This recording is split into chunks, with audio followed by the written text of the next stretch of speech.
bem-vindos a mais um vídeo aqui do canal e finalmente chegou o momento de falarmos sobre os melhores quadrinhos e mangás lidos no ano de 2017. Então, sem mais delongas, e bora lá para o vídeo de hoje.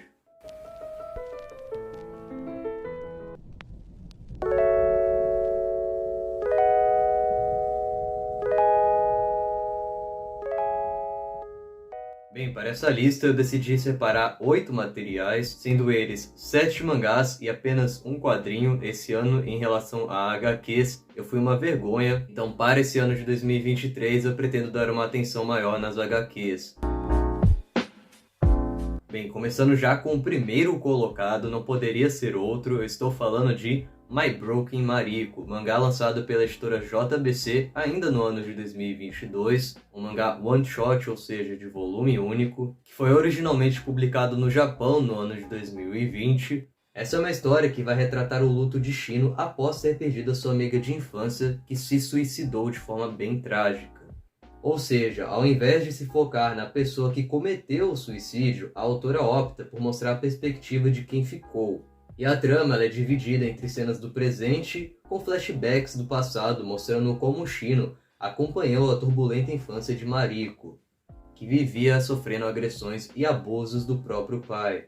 Esse não é aquele tipo de mangá que vai trazer muitas reviravoltas ou um desfecho muito impactante. Aliás, o desfecho dessa obra deixou até um pouco a desejar na minha concepção, mas isso não fez com que eu gostasse menos desse mangá.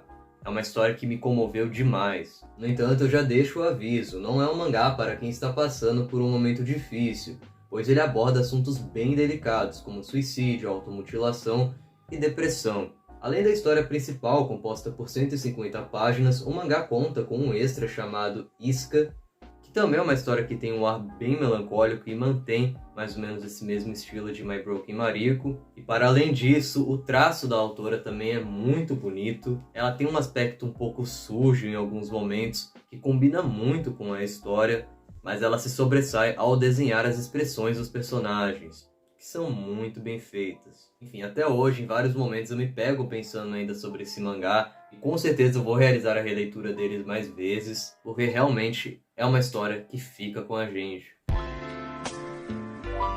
Prosseguindo, em segundo lugar, o mangá que também tem uma carga bem dramática, eu estou falando do volume 2, que encerra a coleção de Solanin, escrito por Inio Asano. Bem, Inio Asano é um mangaka já muito conhecido, principalmente por obras como Boa Noite Pum Pum, Nijigahara Holograph, mas o primeiro mangá do autor que foi publicado aqui no Brasil foi Solanin, pela editora LPM Pocket. Lançado originalmente no ano de 2005 no Japão, Solanin é um mangá de Inio Asano completo em 2 edições, e a história é transmitida por meio do ponto de vista de Meiko, que vive junto com Taneda, seu namorado. E ambos estão insatisfeitos com a vida que levam, principalmente no trabalho.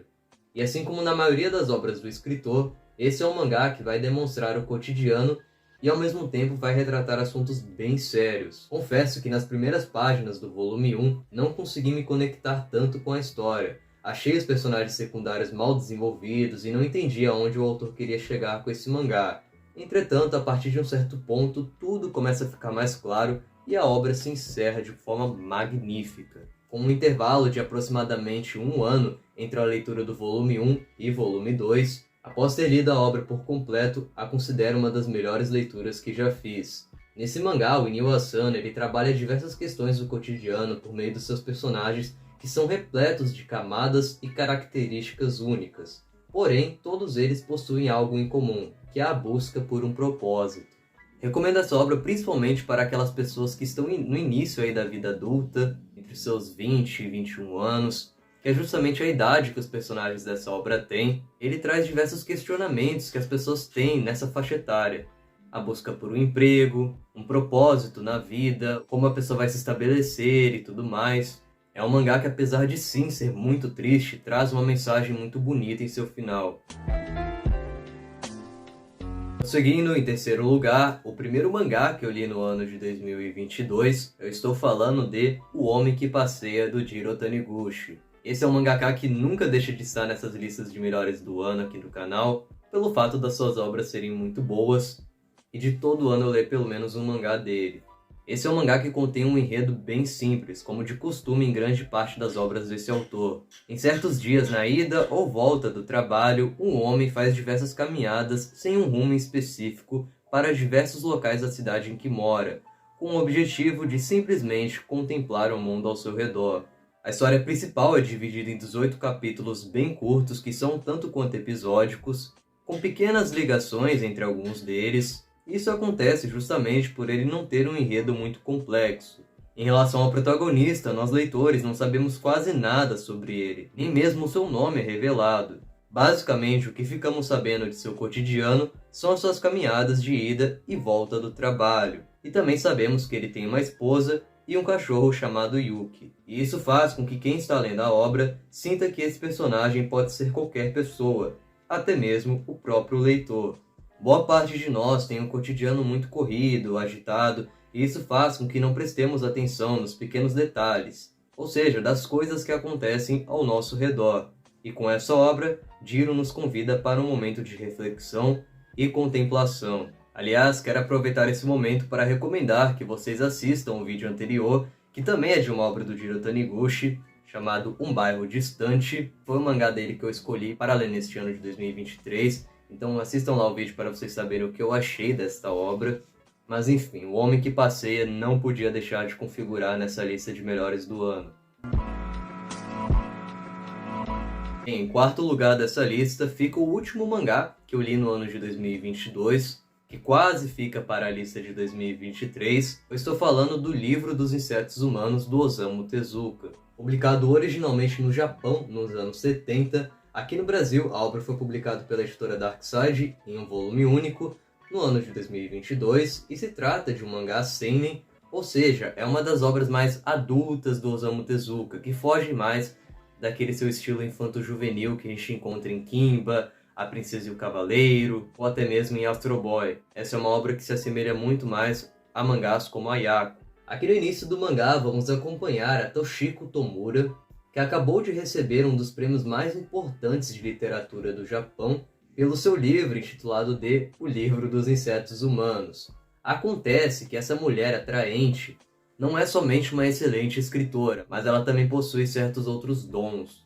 No entanto, por trás de toda essa sua inteligência e beleza, ela esconde certos segredos bem macabros. Inclusive, ela pode estar envolvida com a morte de sua ex-colega de quarto, que foi encontrada enforcada recentemente. Enfim, esse é um mangá que você vai encontrar muita violência, muitas reviravoltas também aqui na história, personagens que você com certeza vai odiar, incluindo a protagonista. É aquele tipo de história em que você não pode confiar em ninguém, até porque ninguém presta aqui dentro desse mangá. Enfim, não é a melhor obra do Osamu Tezuka, mas é um mangá que com certeza vai te divertir de certo modo. Bem, saindo de uma obra pesada e indo para uma obra de comédia romântica, o próximo mangá dessa lista é Horimiya. Essa também foi uma das minhas primeiras leituras do ano de 2022, eu inclusive fiz um vídeo resenha para o primeiro e segundo volume dessa obra, eu vou deixar ele linkado aqui nos cards, para caso vocês queiram conferir depois. E no enredo principal, vamos acompanhar a vida de dois jovens que estão no colegial e ambos escondem alguns segredos com relação às suas vidas fora do ambiente escolar. A começar pela Rory, uma aluna exemplar que à primeira vista aparenta ser uma patricinha. No entanto, fora da escola, ela tem uma rotina muito atarefada, tendo que todos os dias cuidar do seu irmão mais novo pelo fato dos pais sempre estarem no trabalho, e por esse motivo ela não consegue passear com seus colegas. Enquanto isso, temos o Miyamura, um rapaz que na escola tem uma aparência sem graça, aparentando ser uma pessoa bem reservada e estudiosa, só que no entanto, fora do colégio, ele tem uma aparência completamente diferente, digna de um rebelde, e além disso ele não vai muito bem nos estudos. Ou seja, temos duas pessoas que não são o que aparentam, mas fazem de tudo para esconder essa sua outra faceta. E vai ser esses segredos que vão acabar unindo esses dois personagens. Enfim, é um mangá para você ler e relaxar, para se divertir, dar boas risadas. Eu gosto muito do como a relação desses personagens é construída na história. Não é um romance que demora a engatar, tá? Então se você não tem paciência com romances que ficam naquele lenga-lenga, no vai e vem, esse mangá é para você, porque essa enrolação não acontece aqui dentro. E olha só quem está aparecendo na lista de melhores do ano pela segunda vez seguida. Isso mesmo, o Junji Ito com o mangá Frankenstein. Publicado originalmente no Japão no ano de 1994, aqui no Brasil a obra foi publicada em volume único pela editora Pipoca e Nanquim no ano de 2021. Esse mangá não traz apenas a adaptação para mangá da obra Frankenstein. Na verdade, mais da metade desse mangá aqui conta com alguns contos das desventuras do personagem Oshikiri, que é um estudante do ensino médio que vive em uma mansão decadente que é conectada ao mundo paralelo assombrado.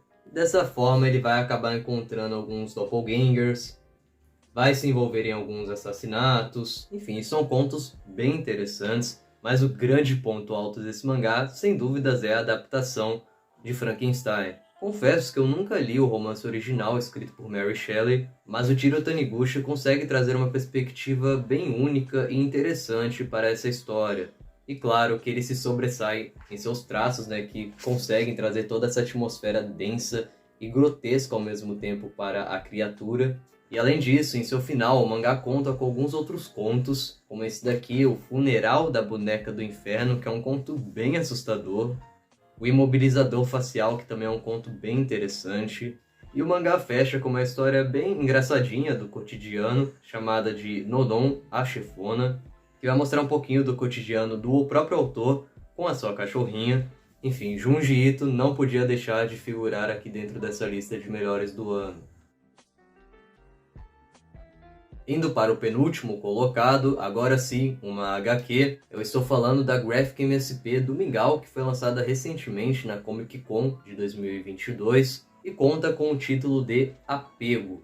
Por meio da perspectiva do Mingau, no início da história, vamos acompanhar um pouco do seu cotidiano no bairro do Limoeiro, como as suas caçadas por ratos e confusões com o Bidu, e claro, seu dia a dia na casa da sua dona Magali e seus pais, Dona Lina e seu Carlos. E por meio dessas pequenas cenas do cotidiano, já podemos observar em Mingau comportamentos muito comuns entre gatos, como o fato de preferir dormir em uma caixa de papelão ao invés de dormir em uma cama nova. No entanto, essa rotina será interrompida a partir do momento em que Mingau foge de casa ao seguir uma borboleta. E dessa forma, ele chega até o parque do bairro. Por lá, ele vai se deparar com uma forte chuva e é justamente nesse momento que ele vai encontrar uma garotinha chamada Maria, que ao achar que o felino está desabrigado, decide o levar para sua casa. E a partir disso, começa a jornada de Mingau e Magali na busca de um reencontro. Enfim, sou suspeito para falar desse material aqui, até porque eu tenho um gato que também se chama Mingau, e essa é uma das graphics MSPs que eu estava mais empolgado para ler. E é uma história que, para quem é dono de algum gato, vai gerar muita identificação. Além disso, os traços da Ana Cardoso são muito bonitos, como vocês podem ver, e transmitem muito bem o ar que a história passa. O único ponto negativo dessa Graphic MSP é o seu final, que é um tanto quanto abrupto. Eu esperava um desenvolvimento um pouco mais aprofundado em certas questões, mas isso é um defeito que eu encontro em basicamente todas as Graphics MSPs. Eu ainda acho que essas histórias deveriam sim ter mais páginas. E para finalizar essa lista, em 8º lugar, fica o volume final do mangá O Otakoi, O Amor é Difícil para Otakus. Uma obra que começou a ser publicada aqui no Brasil no ano de 2019 e só teve o seu encerramento no ano de 2022. E por ser uma coleção que eu acompanhei desde o início, acompanhei esses personagens até o final, eu não poderia deixar de comentar sobre ele aqui dentro dessa lista. Foi um final esperado, não me surpreendi com nada aqui no final dessa história, mas ainda assim é muito bonito ver a forma com que a relação desses personagens evoluíram, como eles estão mais seguros com relação a si mesmo. Enfim, é um ótimo mangá de comédia romântica para vocês lerem. É isso, pessoal, esses foram os mangás de hoje, espero que vocês tenham gostado da lista. Agora é a vez de vocês, deixem aqui embaixo nos comentários quais foram as melhores leituras que você realizou no ano de 2022. Eu vou ficando por aqui, até uma próxima e tchau!